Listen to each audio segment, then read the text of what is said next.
Hoje vou contar uma história sobre estas terras e as suas gentes. Há muito tempo atrás, diz a lenda, povos de todo o mundo passaram por aqui. Ao ver a espessura destes bosques, a fertilidade das suas terras e a água em abundância, ficaram.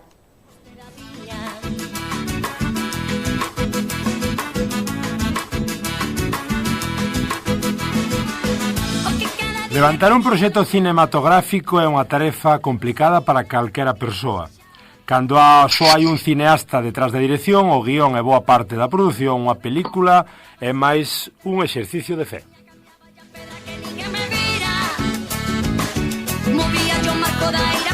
E, no entanto, o ourensán Iván Castiñeiras vía recompensado o seu empeño a semana pasada cando os seus Deuses de Pedra foi presentado no Festival Internacional de Cine de Rotterdam despois dunha rodaxe que se alongou durante 15 anos e no que estivo só co reparto até a fase final. A historia deste documentario, rodado a cabalo entre o municipio ourensán da Mezquita e o portugués de Moimenta, explora a relación a ambos lados da fronteira nese territorio chamado a Raia Seca, onde a separación dos países é un concepto difuso e a historia se relaciona entre as localidades profundas. Castiñeiras conta que a idea comezou durante a miña infancia cando viña ata a Mezquita e xurdiu un desexo de afondar nas viñas raíces. O formato mestura o documentario e a ficción para facer un exercicio de arqueoloxía invertida. Pouco a pouco vaise centrando nunha familia e a súa realidade. O que cada día quería lograba convertir las cuncas en ferrados. A familia protagonista está integrada por Sinda Freitas e a súa filla Mariana, ambas residentes en Moimenta, no lado portugués da Raia. Temos unha amiga que coñecía a Iván, relata Sinda, e pola súa recomendación púxonos en contacto con nós. Recibímolo moi ben e el contounos que quería rodar algunhas tomas con Mariana, que entón tiña 3 anos. Naquel momento non o sabían, mas estabanse embarcando nun proxecto que duraría 3 lustros. Iván deste xeito foi vindo e tomando distintas imaxes. Tivo que acabar gañándose confianza dos veciños e acabou convertindo a xente normal en actores. Foi un traballo moi agradecido, continúa relatando Sinda. No centro daquela rodaxe estaba Mariana Freitas, que acabou convertíndose na protagonista da historia. A película foi na acompañando durante o crecemento e foi moi bonito ver a infancia no filme. Grazas a Iván interesouse moito, comenta Mariana, no mundo do cinema e quere continuar nel. Ao estilo do estadounidense Boyhood, que seguiu a protagonista mentras crecía, Iván foi relatando, pois, entre 2008 e 2023, como é a vida de ambos lados da Raia Seca, coas súas historias, tradicións e festas. Mesmo tamén volveron usar os camiños do contrabandista cando se pecharon as fronteiras coa Covid no 2020. O director admite que foi un proceso tan persoal que non puido evitar emocionarse a ver a montaxe. Foi no tramo final cando se incorporaron máis persoas como editor da película Antonio Trullán. Deuses de Pedra vía luz na sección Bright Future do Festival Internacional de Rotterdam, que pechaba onte a 9 de febreiro despois de 3 meses do film, colleitando moito interese. O seguinte paso é intentar unha proxección no Penedo dos Tres Reinos, onde conflúen Galiza, Portugal e Zamora, nunha proxección especial.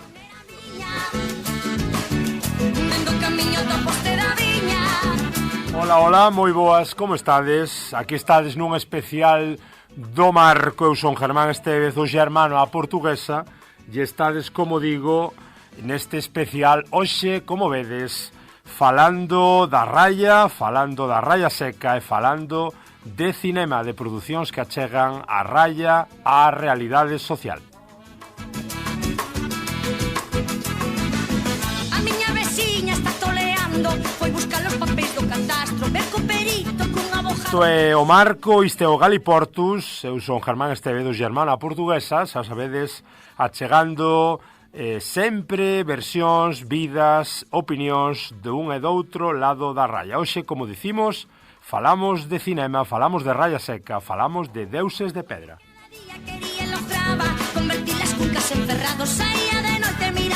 falámoslo xa cos seus protagonistas que están por aí esperando.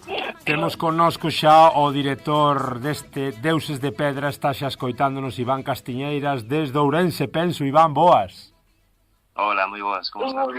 Un placer saudarte. Tamén temos connosco desde Moimenta, aí do lado da Raya Seca, do lado portugués, aí nunha das freguesías de Viñais, está connosco Sinda Freitas. Bon día, Sinda. Bon día, Germán. Un placer saudar... E bon día, Iván. Saudalos. Igual, o prazer é todo meu. O prazer é noso aquí desde a Radio Eriz e tamén desde calquera punto do mundo que escoite, calquera que escoite o podcast. Hoxe seguro que moitos dos emigrados galegos e portugueses estarán recordando grandes historias grazas a esta produción que xa foi apresentada en Rotterdam. Contanos un pouco, Iván, como director, de onde nace a idea alá polo 2008 deste Deuses de Pedra? Bueno, nace de un desexo de descubrir un poquinho o que era a terra da miña nai, donde eu apenas pasei os veráns na infancia, e era un poquinho, bueno, tamén a primeira proba cinematográfica, porque tiña saído, estaba casi a punto de sair da Escola de Cine en Lisboa, e era un poquinho, bueno, os primeiros intentos, os primeiros intencións de intentar contar algo. E nada, foi un proceso moi longo, moi espaciado no tempo, porque tamén demorei moito en entender como quería transmitir esa historia. Entón foi unha colección aí de distintos materiais ao longo de varios anos, e a idea se foi forxando esos pouquiños, non? E tamén polo medio, pois, cruzando xente maravillosa, pois, como Silvia, Elia e outras persoas desa fronteira.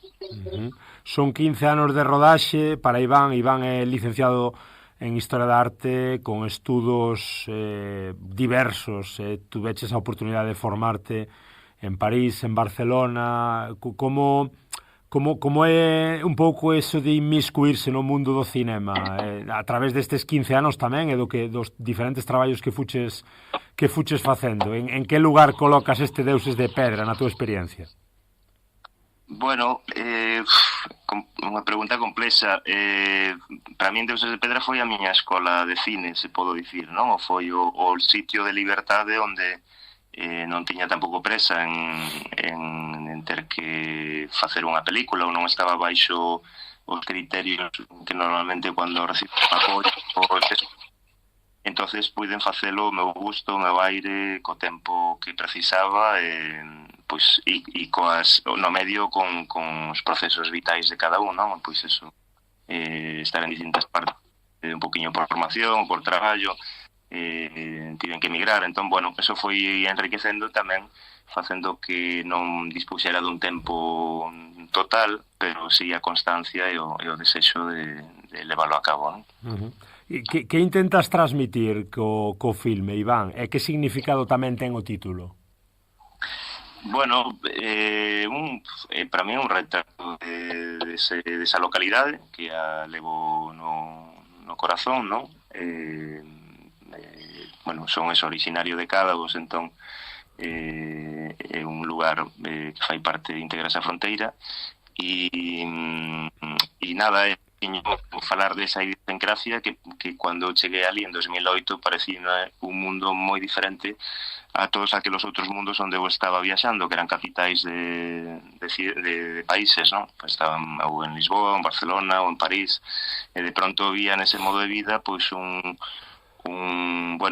modo de vida que estaba a punto de desmorecer ou de ir desaparecendo pouquiño a pouco, e que tiña uns valores, para mí, unha integridade e unha humanidade pois moi valiosa. Entón quería retratar todo eso. Dime. E Deuses de Pedra, pois, bueno, ve un poquinho, esa é a miña teoría, logo que cada un interprete o que queira, pero para mí esta xente considera un poquinho como os deuses dese Olimpo, dese Far West ourensán, desa raya, e son resistentes dali. Entonces para mí teñen algo de divinidade, non? Porque permanecen e resisten nun lugar a pesar de que cada día é menos fácil, e o Pedra pois porque, bueno, pero están esculpidos aí no lugar, non? E son resistentes como os callaos, como as rochas, e están rodeadas de rocha constantemente, non? O seu territorio é granítico, esa presencia das pedras é moi presente. Entón, o mellor dai veo esa idea, pero, bueno, é unha interpretación posible. Nesta humanidade, un pouco nesta relación, non, coa natureza e co mundo destas xentes que aínda habitan o local e o rural, un rural tan afastado dos centros de poder como aí a Raia Seca, aparece a figura de Sinda Freitas. Contanos un pouco, Sinda, aí tú nese papel importante xunto á túa filla Mariana, como coñeces a Iván e como é isto de experimentar a cousa do cinema, como vai a cousa? Pois vai bastante bem, e ainda bem que assim é, porque o Ivan merece esse reconhecimento. Nós fomos apresentados por uma amiga comum que temos, a Sara, e pronto, os amigos dos nossos amigos são. O Ivan, penso que sempre foi recebido da mesma forma lá em casa. O Ivan de repente apareceu ali e logo passou a fazer parte como que se fosse da família daquela casa. A protagonista é a Mariana, eu sou uma mera colaboradora, mas pronto, o resultado final acho que está muitíssimo bom, e que relata mesmo a realidade com pessoas reais, não com atores que representam situações que são mera ficção. Sí, porque un pouco, digamos que lendo algunha cousiña sobre o filme, Iván, comentan e vemos nós tamén, non, que alternas moitos universos reais e imaginarios, que che gusta aí xogar un pouco a medio camiño entre o documentario e a ficción. Canto de documentario e canto de ficción ten Deuses de Pedra?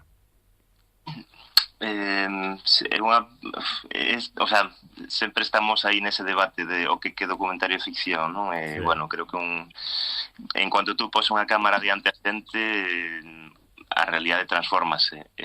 O que sí é certo é que sempre intentei, sempre a intención no meu traballo, non só nesta película, noutras, é respeitar a quen teño diante, onde eu lle podo plantexar cousas o mellor ou desplazar cousas do seu cotidiano, modificalas, é un xogo, non?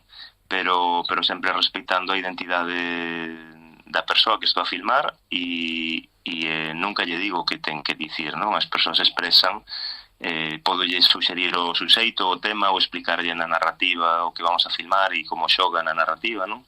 E creo que as persoas entenden, hai unha permeabilidade e un entendemento que fai que vayamos todos nunha, né? E claro, iso vai retratando pouco a pouco a vida das persoas, o que tamén a mí me deixa unha posición a eles moi vulnerable e a min de un compromiso de non podo fallar, nin podo decir cousas que non son, non? Teño que respetar a integridade desas persoas. E iso é moi fermoso, é moi delicado, pero vaise construindo así e bueno, depois o que dice Sinda, non? Que a mí me emociona ver que ela se sinta representada coa película. Para min ese é o maior recoñecemento, o maior valor que pode ter a peli. Sinda, como nai aí da protagonista, como ves a evolución de Mariana desde eses 3 anos, desde esa escola infantil, desde ese xardín de infancia unitario que acaba pechando até que chega despois ao liceo, ao instituto, entendo eu que en Viñais, e que acaba pois tendo que xa, como sempre, facerse esa pregunta, non, para as xentes do rural, que fago da miña vida e a onde vou ter que ir. Como ves tú a evolución tamén da protagonista, que neste caso é túa filla? Pois é exatamente como a maior parte do filme é a realidade da Mariana. A Mariana cresceu a um ritmo alucinante, e agora quando uma pessoa mira a peli, pois dá-se conta disso, que não é aquilo que uma mãe pensa de um filho, e vê-lo ali relatado, para já foi extremamente emocionante vê-lo numa sala de cinema, e é impossível vê-lo sem que a emoção venha à flor da pele. No entanto, a realidade da Mariana é a realidade de muitas outras nenas da idade dela, e que se debatem com o problema do interior e da desertificação e da falta de oportunidades que temos na nossa região. Mesmo dentro das poucas oportunidades, nem sempre é fácil vencer. Pronto. Como lidas tú tamén, Iván? Gustaríame saber con ese esforzo continuo que supón non ter un equipo detrás, facer unha produción deste tipo e ter que dedicalo prácticamente tú só a leválo adiante. Bueno, quero dicir, sempre fui axudado por xente. Si é certo que pasei, pronto, hai moitos tempos e procesos que pasei solo. Como levo? Pois ao final, disculpa, Iván, acabas sendo prácticamente como un veciño máis, entendo. Sí, bueno, considero esa parte da familia de Sinda, e sí, non sei se veciño a título de Moimenta, pero sí, claro, a xente coñéceme, e bueno, e espero que agora que se sina a película ali, pois que nada, que evolucione tamén a conversa e a relación. Pero nada, o proceso sí non foi sempre solitario, sempre estiven o mellor acompañado de un amigo. É certo que moitas veces estiven eu solo, a veces grabando a imaxen e o son ao mesmo tempo, ou noutras explicaba o fillo de como facelo, quero dicir, sempre non foi unha solitude absoluta, non? Porque sempre estaba rodeado desta xente, desta familia que me acollía, entón sempre había unha comunicación. Pero sí, claro, foi complexo porque, bueno, primeiro porque quizás eu tamén tardei en entender o ciclo da peli, entender que o ciclo se teria que cerrar a tan largo plazo, ou non ter apoios institucionais que, bueno, tivera esa dilatación, pero que foi positiva. Creo que non o vexo con algo negativo, senón todo o contrario, como unha sorte, porque é moi raro que a Dios involucrarse en procesos a tan largo plazo, non? Hai que ser moi mecánico, funcionalista, e os proxectos non poden durar moito para que sexan viables, e logo hai moitas premisas, hai que cumplir. Entón, neste caso foi pracenteiro, e de caras aos últimos anos, aí tive unha sorte de que entrara Ángel Santos en produción, e despois apareceu Emine Sequer en Francia, Andrés Gilmata, que foi unha persoa rúa escura que me foi acompañando no Porto prestándome material, e logo Pedro Duarte con Primeira Idade.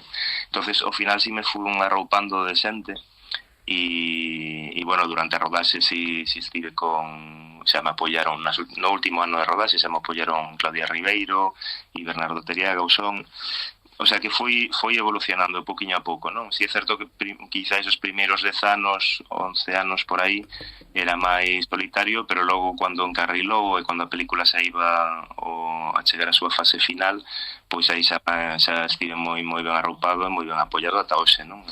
Pois eso, o montador, como comentaches, Antonio Trullén, que me axudou a darlle unha forma a esta película, Miguel Cabral, que me axudou a facer o son, a montaxe, a mestura de son, que, bueno, cando escoitas isto en sala, pois te transporta tamén. Nada, foron colaboracións fundamentais para un peli solo. Todos os procesos en solitario son casi imposibles, non? Tens que sempre estar apoiado porque son cada parte tan especializada que te obriga a ter coñecementos e sensibilidades moi apuradas para facelo ben. Combinas branco e negro con cor, combinas tamén pois eses episodios un pouco xa de recreación con momentos reais, digamos que vas un pouquiño aí alternando, non? O que decimos, diferentes diferentes ritmos tamén. Sí, o branco e negro e a cor, tamén Deuses de Pedra nace de un proxecto anterior, que é unha curta que se Raya, que era unha visión un poquinho máis quizáis documental antropolóxico, e era comparación, centrábase solo sobre o contrabando, e era o diálogo entre dous antigos contrabandistas que se coñeceron, pero a partir da abertura das fronteiras, a pesar de que vivían a 40 minutos, nunca máis volveron a encontrarse, non? Que era o caso do Xunto de Tameirón e Fernando de Casares. Entón eu, comenzando esta curta en branco e negro, o formato branco e negro me remitía unha temporalidade pasada, como se fora un arquivo, pero na película tú entendes que está feita no presente, e interesaba en xenerar este xogo, non, de dialecto gramatical. Logo, claro, continuei a filmar un poquinho en blanco e negro, dime conta que había posibilidade para abordar un documental un pouco máis amplio sobre outros suxeitos, non, e onde está a mesturar pois outras ferramentas, máis da ficción.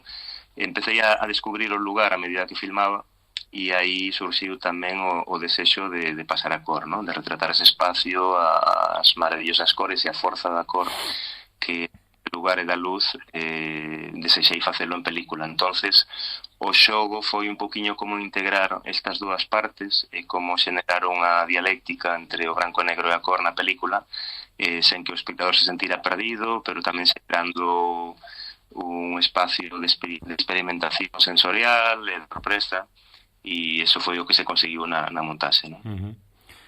Sinda, houve momentos tamén de diversión, non? Vemos vos bailando entre castañas, aí o danza cuduro, houve momentos tamén de moita, digamos, de moita afiliación, de moito compañerismo, de moito sorriso. Sí, sí. Bastante. Sí. Non sei se podes relatar algún episodio, algunha anécdota así que che gustara especialmente. Pois a maior anedota, penso eu, que foi quando na cena em que eu deitava a Mariana na cama, sendo ela muito pequenina e mais ou menos obedecendo ela ao Ivan, veio à baila de dizer: Mariana, tu não podes abrir os olhos até nós falarmos. E ela dizia que sim. Entretanto, depois ficou numa das gravações em que ela abria um olhito para ver se ainda estávamos ali. Essa, pronto, acho que foi a mais hilariante de todas. Não sei para o Ivan, mas para mim, embora ela confiasse que nós não íamos embora, mas de qualquer forma não estava 100% segura. Que momentos tiveches así de especial gusto, Iván, de decir isto foi admirável? Bueno, creo que o sea, bueno, non sei, toda a película, poder acompañar a Mariana na escola primaria, poder entrar lá, foi, non sei, como de pronto estar seguindo unha personiña que vai crecendo, non sei, creo que todos os momentos que estiven filmando aí con Sinda e a familia foron moi fermosos, moi intensos. Non só foi filmar, eso pensa que, claro, filmamos en película e realmente filmas moi pouco. Entón, a maior parte do tempo pois estamos ou falando ou facendo coisas, ou se Sinda a recoller castañas, vamos todos a recoller castañas. Logo, claro, eu levo a cámara e durante un momento se pode filmar, ou aí o mellor algún día que se filma un pouquiño máis, pero todo está integrado. Quero dicir, non son estos rodaxes onde todo o mundo para a volta da cámara, né? E eu non podía permitirme eso, e Sinda tamén non. O sea, durante as filmaxes Sinda traballa, Sinda ten que facer a súa vida, gañar o seu salario, ten que arranjar as cousas da casa, ten que ir á horta, entón pronto aproveitaba esos momentos para preparar cousas. Entón si había momentos onde había máis tempo, estábamos máis tranquilos no verán, se callara, pero todo era parte da vida. Entón era sí, intenso e fermoso, e teño moitas memorias, non? Cada imaxen sei como se filmou e me lembro perfectamente do contexto e do que surgiu aí, non? Este programa galaico-portugués ten esta sección así transfronteiriza que tanto nos gusta, que se chama o Marco, e que mellor que unha persoa que está a atravesar o marco diariamente para relatarnos, Sinda, como ves tamén a mudanza entre o 2008 e o 2023, é dicir, como é vivir no agreste, tras os montes, aí na triple raya con Castela ou con Zamora e co Galiza. Entendo eu que, polo que me contabas, que atravesas para o Concello da Mezquita prácticamente a diario, non? Para Ourense. Sim, a diário mesmo. A minha vida cambiou quase 360. Sim. Só que não volveu ao mesmo. Entretanto, quando começou, eu era funcionária pública em Portugal, trabalhava numa secretaria de uma escola. Por razões pessoais e familiares, afastei-me. Entretanto, que é abordado também na pele, houve o divórcio e tudo isso, todo esse relato é real. E entretanto eu comecei a trabalhar do lado espanhol, passei a parte do Covid outra vez a atravessar a fronteira como antigamente se fazia em tempo do contrabando, e passei bastante mal porque muitas vezes tinha que passar em caminhos de terra batida para poder cumprir as minhas obrigações profissionais. E como fazias, Sinda? Como fazias? Un carro de cada lado? Não. Eu sendo daqui, eu conheço os caminhos e sendo uma amante da natureza e dos passeios e isso, pois eu tenho os caminhos bem fixados na minha ideia para onde eu podia passar. Eu recorri a um dos carros que tenho, que é um Opel Corsa, que tinha menos dó dele, e às vezes até passava pelo meio de pedras, porque os guardas vigiavam os sítios por onde eu ia passar e eu tinha que passar por outro caminho alternativo. Incrível. Sim. E foi uma situação assim bem complicada. Não durou muito tempo, mas e ainda bem que não durou muito tempo, mas pelo menos fez-nos ver um bocado a realidade que nós desconhecemos, porque para mim a fronteira não existe. Eu tanto estou do lado português como do lado espanhol, tanto me dou com as pessoas portuguesas como com os espanhóis. Tenho a minha vida, a minha residência em Portugal, mas a minha vida profissional neste momento está totalmente em Espanha. E a verdade é que eu sou imigrante, não é?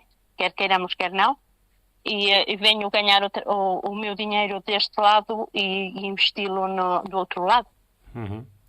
Sí, é co que comentamos, non? Cos centros de poder con Madrid e Lisboa tan lonxe e tan afastados desa realidade. Comentas tamén, Sinda, a cuestión da natureza, desa sabiduría popular, deses xogos que se ve a Mariana aí constantemente disfrutando, dese modo de vida que continuamente dicimos e nos queixamos. Ainda natural. Sí, que dicimos e nos queixamos tanto de que se está perdendo. Como, ata que punto ves que ese mundo que se ven abaixo? É dicir, temos aínda esperanza ou digamos que aí xa na raya a cousa está moi difícil? Eu quero crer que sim. Sí. Eu quero crer que sim, porque o Ivan conhece-me e sabe quais são as minhas ideologias. Eu sou mãe de 5 filhos, tenho 4 rapazes e a Mariana, e tento incutir-lhe a eles um bocado e passar um bocado dos saberes de antigamente, nomeadamente de todos os trabalhos que se fazem em termos de aldeia, que não é fácil hoje em dia, porque os jovens são de tal forma aliciados com as redes sociais, com a internet, que pode nos trazer o bem, mas também nos pode trazer o mal.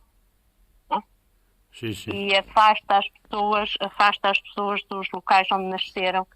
E a mim revolta-me profundamente ver pessoas dizer aqui não se ganha a vida, né?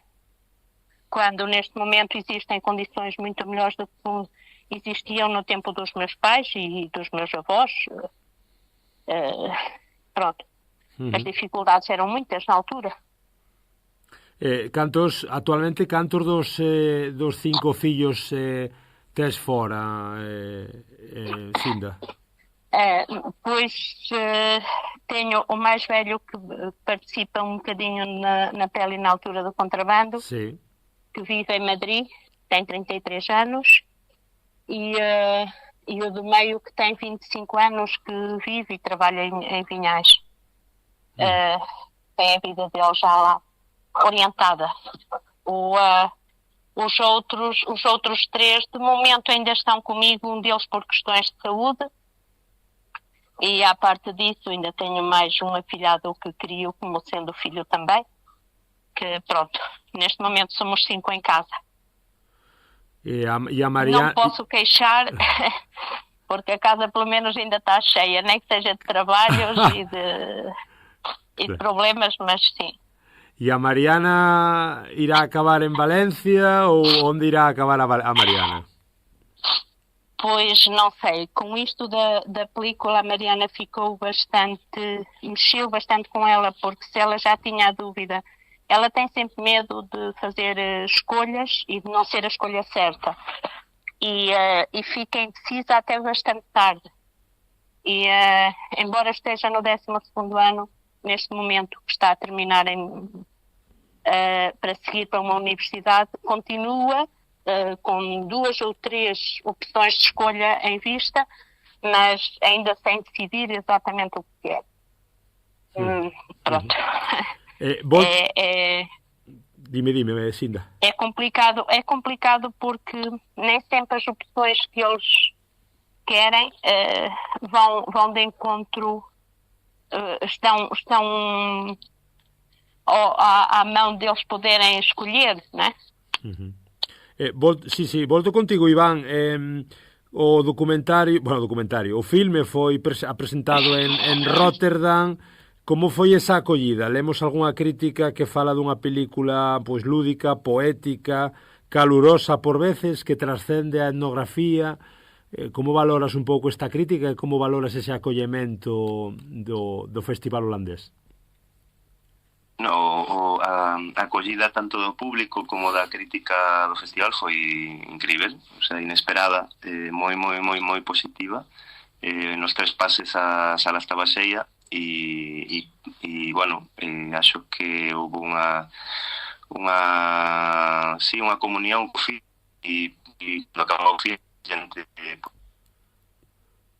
moita xente viña a falar nos, acho que foi moito máis positivo do que me imaginaba, o sea, realmente foi algo moi fermoso poder observar que a xente se sentía tocada por relatos e narracións tan locais, né? Locais pero universais ao mesmo tempo, claro. Claro, tan comparativamente tan semellantes seguramente co de tantas outras fronteiras e tantas outras ruralidades europeas e mundiais, está claro, sí. Comentábamos un pouco off the record tamén a posibilidade de que se vaya a emitir o filme en outros festivais, achegándose un pouco máis á realidade da raya, xa non tan lonxe, alá nas Holandas. Contanos onde se vai poder ver o filme. Pois o 15 de marzo pasará no Festival de Tesalónica en Grecia.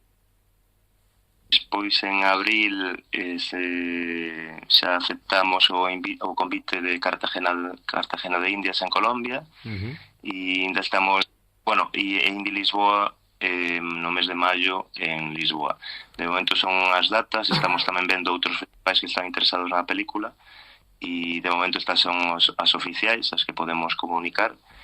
E nada, desexando que a peli teña larga vida e que máis unha vez podamos xuntarnos todo o equipo e que estamos falando off the record aí con Sinda, a ver se no mes de maio podemos baixar todos e facer a presentación aí en Lisboa. E proxetala tamén para os veciños e para a xente aí en Moimenta, en Viñais, aí no Penedo dos Tres Reinos? E iso é máis, claro, o sea, desde logo que o desexo común é que partillo con Sinda, e Sinda aí está a traballar niso con moito cariño para ver se hai, bueno, se hai medios e posibilidades de convocar e de proyectar xusto nese lugar tan simbólico, non só para a película, senón para a rexión, para os tres veciños, as tres comunidades, non? E poder facelo. Estábamos falando outro día, bueno, Sinda está aí máis seguindo a actualidade desto, pedindo así algúns apoios aos representantes culturais e institucionais para poder organizar eso, non? Sinda, non sei se tú queres dicir algo aí ao respecto. Sinda? Sim. Sim, provavelmente a data que temos assim mais indicada será o 3 de agosto nos Três Reinos, casualidade ou não, mas é 3-3. A verdade é que nós temos agora um projeto submetido para ver se nos são concedidos algum tipo de apoios para tornar mais fácil e mais viável esse sonho que será altamente gratificante e altamente benéfico para os Três Reinos em comum. Temos uma zona muito de uma beleza natural encantadora e um bocado perdida no tempo. As pessoas não a divulgam como deveriam ser divulgada, porque realmente é um espaço que aqui tão próximo não temos outro, não é? E além disso, embora haja encontros anuais ali nos Três Reinos, mas é um número muito, muito pequeno, e a ideia será de fazer uma tarde recreativa com o que de melhor temos aqui na nossa região, para mostrar ao mundo e para mostrarmos uns aos outros, não é? E para valorizar aquilo que é feito.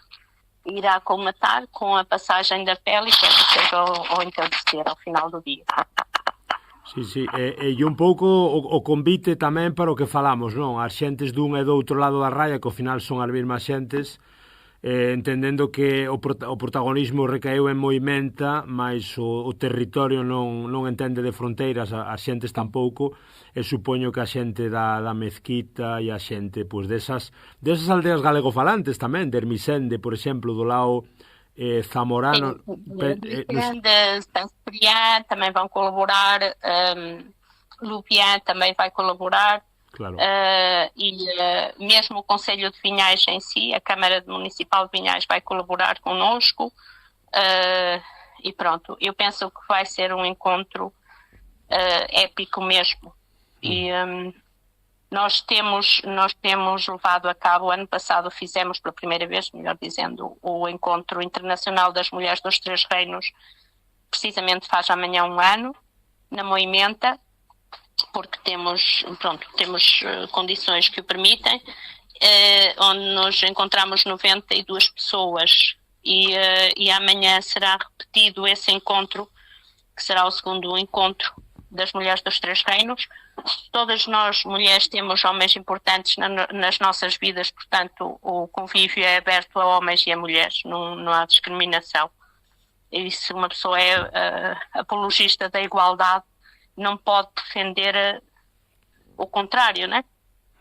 Tá claro. E também esperamos umas largas dezenas de pessoas e pronto. A proximidade das pessoas e a luta pelos mesmos problemas nos torna mais fortes.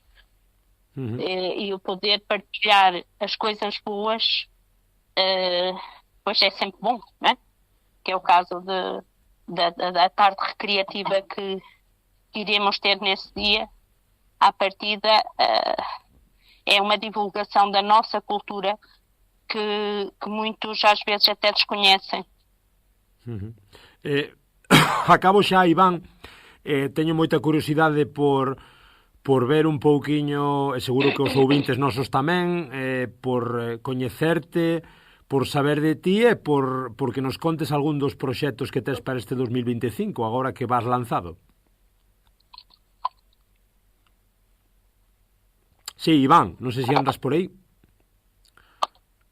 Parece que sí. Estás aí, Iván? Sí. Estou. Nada, estou cun proxecto, pero ainda moi embrionario, que está en proceso ainda de escritura, que é un cine ensayo sobre unha pesquisa sobre o que é o amor. E entonces moi aberto como punto de partida, pero interesa un poquinho entender que está sucedendo a día de hoxe, pois eso, nas novas xeracións, de como se relacionan e como mudou ese pensamento, ou se mudou, ou non o sei, non? Estou ainda no inicio de investigación, se mudou o modo de relacionarnos, o modo de amarnos, e que cousas persisten, non? Dun amor lícito no ser humano. Esta idea, pero bueno, de aí a que espero que non tarde 15 anos máis en facer outra peli, pero por aí van os tiros. Entonces, a ver. Entendeu que tes outras actividades profesionais, podese vivir do audiovisual, do cinema, ou tes que ir compatibilizando como podes? É moi complicado, realmente, como realizador, non... É difícil, sobre todo cando te interesas por narrativas máis alternativas ou máis experimentais ou máis próximas ao documental. Considerante distinto, o sea, non tes nin os apoios financeiros, nin consideran que a tua peli ten que ter unhas ferramentas que pode ter unha ficción, non? Entonces, estamos vendo moito eso sobre todo, na realidade española, de que hai moitas películas as que lle conceden orzamentos moi grandes. Alégrome por cada película, cada realizador, porque non é fácil, pero estamos vendo, sobre todo en Galicia, no cine galego, que hai moitos proxectos que con moi pouco consiguen chegar moi lonxe, non? E teñen un recoñecemento internacional. Entonces empezamos a querer reivindicar que se repartan mellor as cousas, non? Que entendo que as grandes produtoras que reciban, que fan proxectos, que xeneran empleo, pero que os pequenos produtores, os pequenos realizadores, estamos aquí a tentar contar outras cousas de outro modo, e que son narracións, estamos apoiados con a consideración que se merece, non? Porque, o cine galego está facendo historias dende fai unha década e continua facendo. Cada ano hai proxectos en festivais de primeira categoría, entonces, creo que se debería respetar eso un poquinho. Eu personalmente teño que traballar sempre na área do cine, son director de fotografía, dedico a educación tamén, e vou así pois alternando, pero como realizador é moi difícil, realmente non vivo do audiovisual do que é realizador. E a última para cada un, Sinda, para quen queira ver o filme, que nos estea a escoitar e diga isto de que vai, por que lle recomendas o filme? Que 2, 3 ideas queres que o espectador recorde?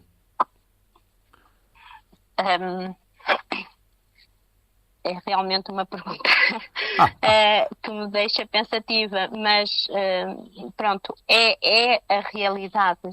Este filme relata exatamente o que se passa em muitas famílias e que muitas vezes fica escondido atrás de uma imagem que passa para fora, que nem sempre é a real. O nosso Trás-os-Montes, os nossos Trás-os-Montes e a zona galega e castelhana com quem fazemos fronteira, depois passamos muitos problemas que muitas vezes não chegam ao conhecimento de ninguém. As pessoas têm que sobreviver e sobrevive-se bem, às vezes até melhor do que em grandes cidades e grandes localidades. E à parte de que as imagens que passam são, acho que encantadoras mesmo, em termos de paisagem e da cultura em geral, pronto. Uhum. que é transmitida a partir da tele. E pola túa banda como director, Iván, por que ver este filme, que lle recomendas por que lle recomendas ao espectador e que queres, por que pensas que vai ser recordado unha vez que se vexa? Bueno, eu creo que sobre todo porque contén unha beleza deslumbrante para min, o sea, o que recollín ali é moi fermoso, moi sensible. É unha peli curioso, sin da fala da realidade, porque se sinte moi identificado que se filmou, pero unha peli tamén moi poética, moi aberta, moi brincallona, que contén humor tamén, sensible. Creo que o espectador se pode emocionar. Que é exatamente a realidade.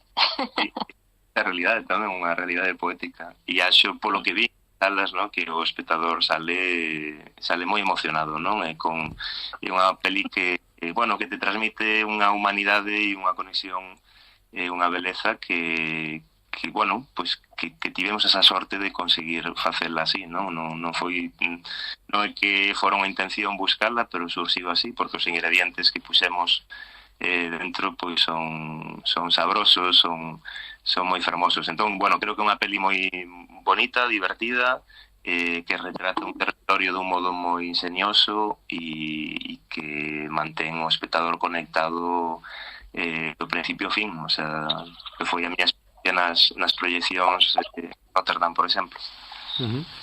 Para a xente que nos estea tamén escoitando e queira vela sen poder ir a algún dos festivais, cal é a opción que lle damos a ese telespectador? Algúnha plataforma? Sí, é complicado para este tipo de películas. Primeiro ten que facer un circuito de festivais, intentar que o recorrido sexa o máis largo posible. Este circuito tamén acaba moi rápido nun ano, e a partir dese ano pois intentarase que pasen en pequeniñas salas, pois eso supoño que en Numax en Santiago, son hipótesis, pero esperemos poder estrear en pequenas salas tanto en Portugal, en España como en Francia, que son os 3 países coprodutores, e logo xa irá ao mesmo tempo, claro, a plataformas. Están interesadas as plataformas en que se vexa ali. Logo o meu desexo é ir polo territorio próximo, ir presentándoa tanto en Ourense, obviamente na Mezquita vai pasar, en Miñais vai pasar. Quería tamén aproveitar e agradecer a persoas importantes que nos acompañaron, que fixeron esta película posible, que Rafa, que é o responsable político, é unha persoa excepcional que para que a súa comunidade iba o mellor posible, e dende logo apoiou con moito cariño e moito esforzo esta película, o responsable da Mezquita. Logo tamén Romeo en Moimenta, e en Viñais Artur, que é o vereador de Cultura, tamén nos iba apoiando. Entón, a película gustaríame que pasara xa por estes territorios, que pudera ser presentada ao público dun modo aberto, accesible, pero si compatibilizar ao mesmo tempo con os festivais, e logo a partir do próximo ano si xa plataformas. Pois Sinda Freitas e Iván Castiñeiras. Eu gostava só de referir aqui uma coisa que me esqueci, dinos. A Mariana não me iria perdoar. É que, pronto, a Mariana é descendente também de uma ilha que é de São Miguel, dos Açores, e também há filmagens lá que também relatam a beleza natural daquela ilha, e nomeadamente o 100º aniversário da sua avó. Portanto, obrigado por ese importante punto. Sí, Iván, parece que te perdín. Sí, pois non sei, estou vos escoitando un pouco así aos golpes, que dito queda o agradecemento, e o agradecemento é noso. Obrigado aos dous polo fantástico traballo, por relatárnolo tamén, por falarnos, por poñer no mapa a Raya Seca. Un abrazo e moita forza cos novos proxectos. Sinda. Iván? Sí, bueno, disculpa, Sinda, quería agradecerte que fixeras ese importante apunte. Obviamente a peli foi filmada tamén nas Azores e claro que con moito gosto pasaremos a presentala e ensinar a familia, a vosa familia soriana, que foi fundamental e super importante, non? E a familia de Humberto e bueno, todas as persoas que nos acolleron ali en Santa Bárbara, que foi maravilloso. Entón, obrigado por te lembrares, Sinda, porque a veces un ten lapsus así, esquecese, son moitas coisas na cabeza. É normal, uma pessoa. Eu das outras vezes que tenho falado também tenho esquecido, e a Mariana é que me ressaltou isso e... É máis unha fronteira. É máis unha fronteira, realmente son 4 fronteiras, 4 comunidades fronteirizas, unha no medio do Océano Atlántico. Pois unha maravilla escoitarvos falar aquí de fronteiras que non son tan complicadas, por facelo todo máis fácil, máis instructivo, máis didáctico. Un abrazo aos dous, obrigadísimo e até a próxima. Sinda, Iván, Sinda. Obrigada, e un abrazo a todos. Moito obrigado. Fiquen ben e obrigado e nada, vémonos pronto. Un abrazo. Chao. Un abrazo. Chao.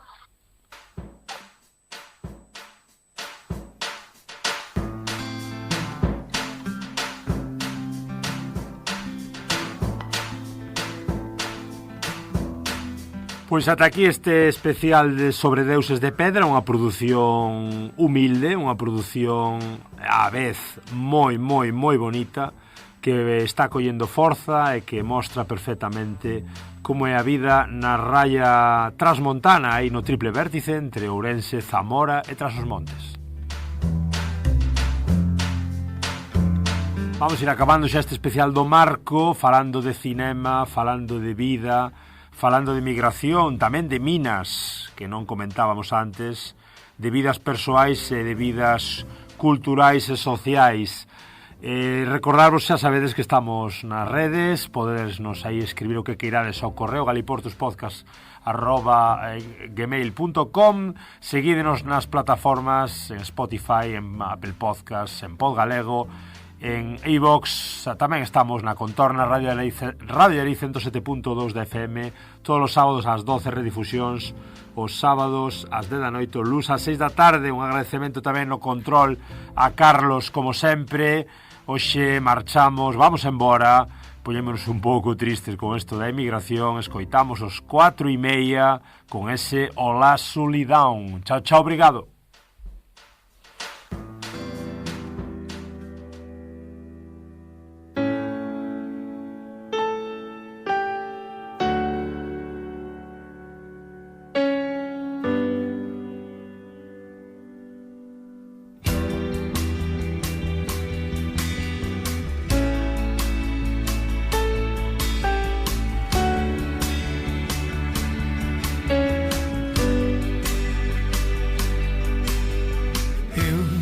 Fui assim, tão focado em mim, sem querer conselhos de ninguém. Fiz das nuvens lá, saltei sem olhar, crendo que no fim seria tudo bem.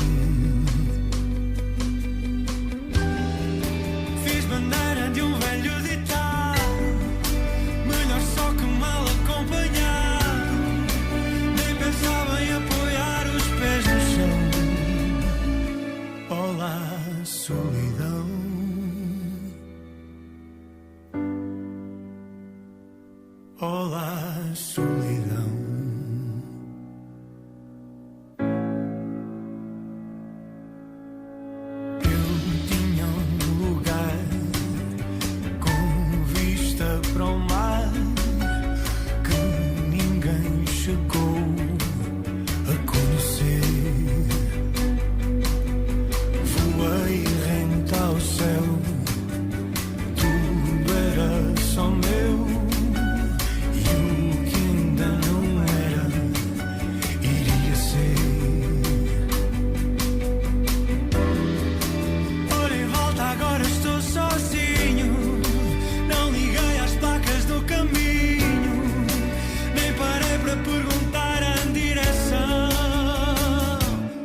agora só que mal acompanhado, nem pensava em apoiar os pés no chão.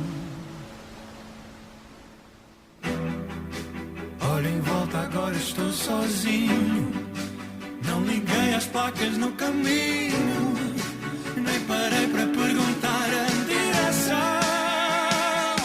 Oh, solidão.